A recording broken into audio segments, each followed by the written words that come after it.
কেউ কেউ বলেন বাংলাদেশের প্রথম ক্রসফায়ার হচ্ছে শেয়ার শিকদার, বিপ্লবী নেতা, কমিউনিস্ট নেতা, তবে উগ্রপন্থী কমিউনিস্ট নেতা শেয়ার শিকদার 72-71 পরবর্তী বঙ্গবন্ধু শেখ মুজিবুর রহমান শাসন আমলে তাকে হত্যা করা হয়েছিল রাষ্ট্রীয়ভাবে।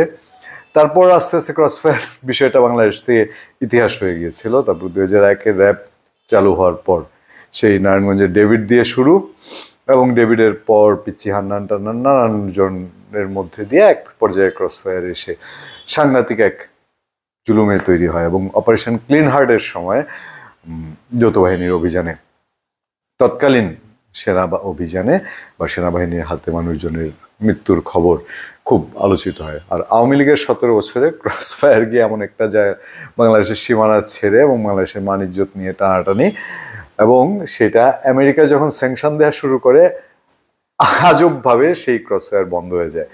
তাহলে বোঝাই যায় ক্রসফায়ার কিভাবে হয় না হয়।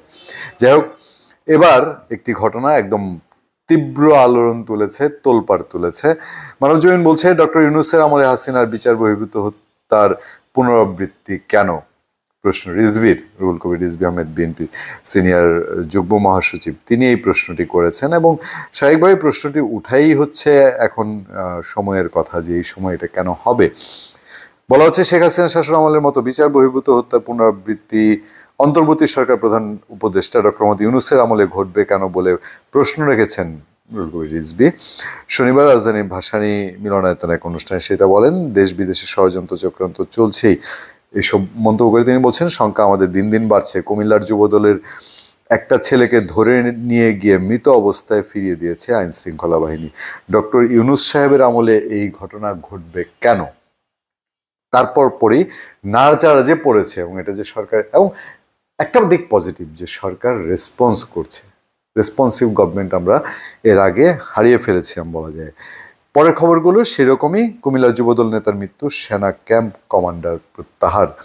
এখানে বলা হচ্ছে কুমিল্লা যৌথ বাহিনীর হাতে আটক এক যুবদল নেতার মৃত্যুর ঘটনায় সংশ্লিষ্ট সেনা ক্যাম্পের কমান্ডারকে তাৎক্ষণিকভাবে প্রত্যাহার করা হয়েছে। এছাড়া এই ঘটনার তদন্তে উচ্চ পর্যায়ের কমিটি গঠন করা হয়। শনিবার আন্তঃবাহিনী জনসংযোগ পরিদপ্তরের প্রেস বিজ্ঞপ্তিতে এটা বলা হয়েছে। বিজ্ঞপ্তিতে বলা হয় গত 31 জানুয়ারি রাতে সুনির্দিষ্ট অভিযোগের ভিত্তিতে যৌথ বাহিনীর অভিযোগে কুমিল্লার আদর্শ সদর উপজেলা হতে আটক মোহাম্মদ তৌহিদুর রহমান দুপুর 12:30টায় কুমিল্লা মেডিকেল কলেজ হাসপাতালে মৃত্যুবরণ করেন। এরপরের খবরটিও যে সরকার দিক থেকে এই রেসপন্সের লক্ষণ, যৌথ বাহিনীর অভিযানে যুবদল নেতা মৃত্যু, উচ্চপদস্থ তদন্ত কমিটি গঠন। সেখানেও কুমিল্লা আইনশৃঙ্খলা বাহিনীতে এই ঘটনার প্রেক্ষিতে মৃত্যুর সঠিক কারণ উদ্ঘাটনের জন্য একটি উচ্চ পর্যায়ের তদন্ত কমিটি গঠন করা হয়েছে। এই তদন্ত কমিটিও কাজ করছে, সেটাও এসপিআর জানিয়েছে।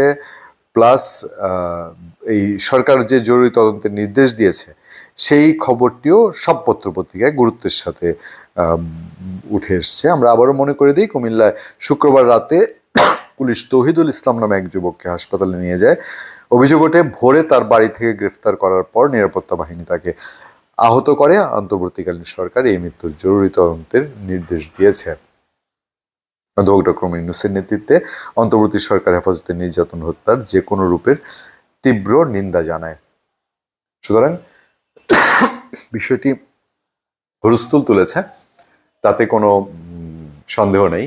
তবে এই হুলস্থুলের প্রেক্ষিতে সরকার যে রেসপন্স করছে, এর মধ্যে দিয়ে সত্যিকার ঘটনা যদি বের হয়ে আসে, তাহলে এটা অন্তত আওয়ামী লীগের মতো আর পুনরাবৃত্তি হবে না।